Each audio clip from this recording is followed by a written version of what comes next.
जैसा कि हम लोग ने 5 अध्याय व्याकरण के लेखन कार्य के कर लिए हैं, अब हम आ गए हैं शब्द तथा पद, इन दोनों के बीच क्या अंतर है उसको पढ़ेंगे। यह आपका पहला अध्याय है व्यवहारिक व्याकरण में। देखिए, यह आपका पहला अध्याय है, ये व्यवहारिक व्याकरण है।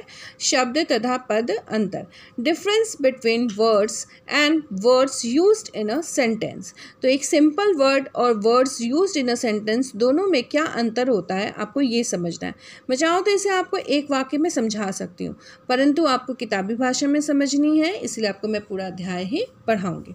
इस अध्याय में हम शब्द तथा पद के बारे में अध्ययन करते हुए मुख्य रूप से शब्द और पद के अंतर को समझेंगे। दोनों में क्या अंतर है, इसके लिए सर्वप्रथम शब्द के बारे में, इसकी संकल्पना एवं पद की संकल्पना को समझना बहुत ज़रूरी है।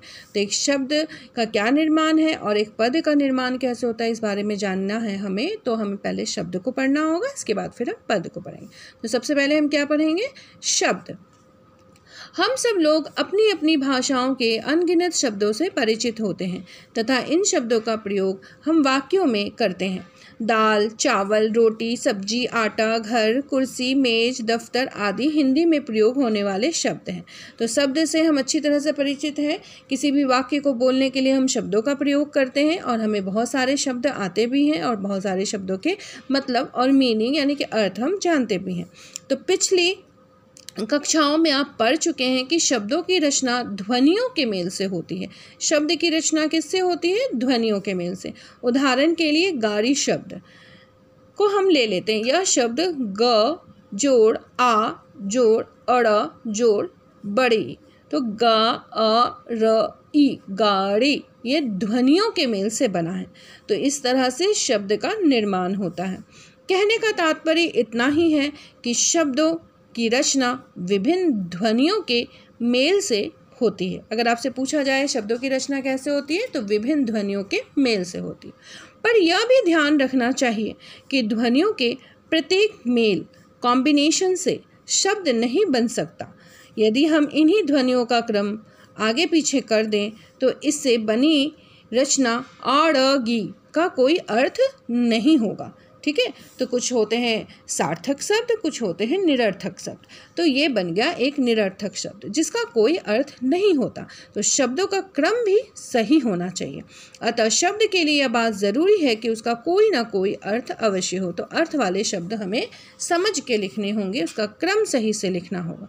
इसके अलावा भाषा में शब्द असीमित होते हैं, तो इसकी कोई सीमा नहीं है। तभी सभी शब्द एक जैसे नहीं होते, सब अलग अलग होते हैं। अलग अलग प्रकार करने के कारण हमें अलग अलग तरह के शब्द मिलते हैं। हर शब्द का एक अपना मतलब होता है, तो हर शब्द हमें अलग अलग तरह के ही मिलते हैं। शब्द की संकल्पना को समझने के लिए शब्द की विशेषताओं को जानना आवश्यक है। तो चलिए हम शब्द की संकल्पना को समझेंगे, उससे पहले हम उसकी विशेषताओं को समझ लेते हैं। विभिन्न ध्वनियों के मेल या संयोग से शब्द बनता है। शब्द कैसे बनता है, विभिन्न ध्वनियों और मेल के संयोग से। यह शब्द की पहली शर्त है। शब्द विभिन्न ध्वनियों, स्वर तथा व्यंजन के मेल से बनते हैं। तो शब्द किससे बनते हैं, ध्वनियों से, स्वर तथा व्यंजन के मेल से। ये स्वर और व्यंजन ध्वनियाँ विभिन्न अनुक्रमों कॉम्बिनेशंस में आकर शब्द की रचना करते हैं। तो ये अलग अलग तरह से एक साथ जुड़ते हैं और सही क्रम में जुड़कर ये शब्द की रचना करते हैं। जैसे स हलंत है, यहाँ स हलंत, फ हलंत, ल हलंत। व्यंजन तथा स अ स्वर में मेल से अलग अलग अनुक्रमों में बने निम्नलिखित शब्द देखें। तो इन सब शब्दों से बना शब्द देखेंगे हम। चलिए, कहाँ व्यंजन है और कहाँ स्वर है। अनुक्रम 1, स हलंत जोड़ अ। देखिए, हलंत लग गया, मतलब इसे अ को हमने निकाल दिया, और जब हम अ को इसके साथ जोड़ देंगे, स अ आता है ना आखिरी में, तो ये हलंत हट जाता है। और जब हम सिर्फ स ऐसे करके बोलते हैं तो इसका मतलब है कि इसमें हलंत है। ठीक है, ये पहचान है। स जोड़ अ, फ जोड़ अ, ल जोड़ अ, स फ ल, तीनों जब हम एक साथ मिला के बोलते हैं तो ये बन गया सफल। लेकिन जब हम इसे अलग अलग करते हैं तो हर एक वर्ण में अ जुड़ा हुआ होता है। ये मैंने आपको पिछले साल भी बताया था वर्ण विच्छेद में।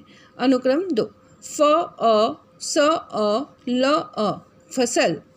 फ अ ल अ स अ फलस, ल अ स अ फ अ लसफ। तो इसी को आगे पीछे करके यहाँ पे शब्द बनाया गया है इन्हीं वर्णों को लेकर के। यहाँ पहले के दो अनुक्रम से बने सफल तथा फसल तो हिंदी के शब्द हैं, क्योंकि इनके अपने अपने निश्चित अर्थ हैं। पर अनुक्रम 3 तथा 4 में बने फलस तथा लसफ हिंदी के शब्द नहीं है, क्योंकि हिंदी में इनका कोई अर्थ नहीं है। तो क्रम आपको सही होना चाहिए, ठीक है। इनका कोई अर्थ नहीं है, अतः जिसका कोई अर्थ नहीं वह शब्द ही नहीं होता है। इस आधार पर हम शब्द की दूसरी विशेषता को अब समझ सकते हैं। तो पहला आपने देखा कि शब्द को कैसे जोड़कर बनाया जाता है। अब हम देखते हैं सार्थक और अर्थवान इकाई।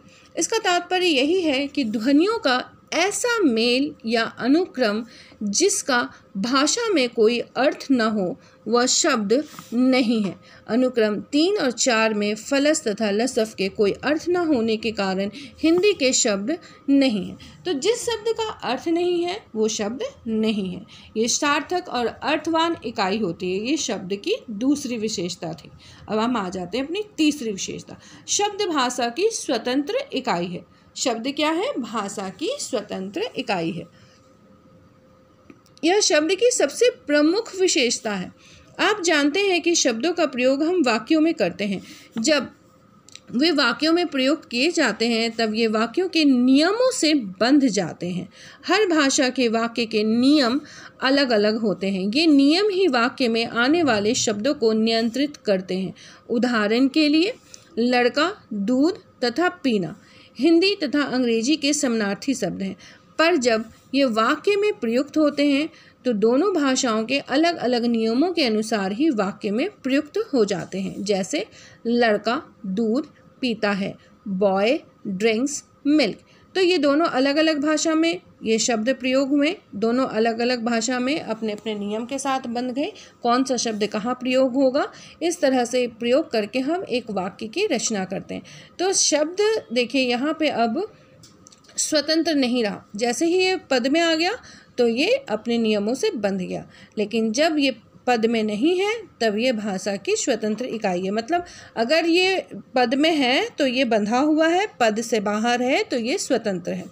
अर्थात हिंदी भाषा के नियम अनुसार पीना अर्थात क्रिया वाक्य के अंत में आती है, तो अंग्रेजी में वाक्य के बीच में आती है, परंतु शब्द की सत्ता तो वाक्य से बाहर होती है।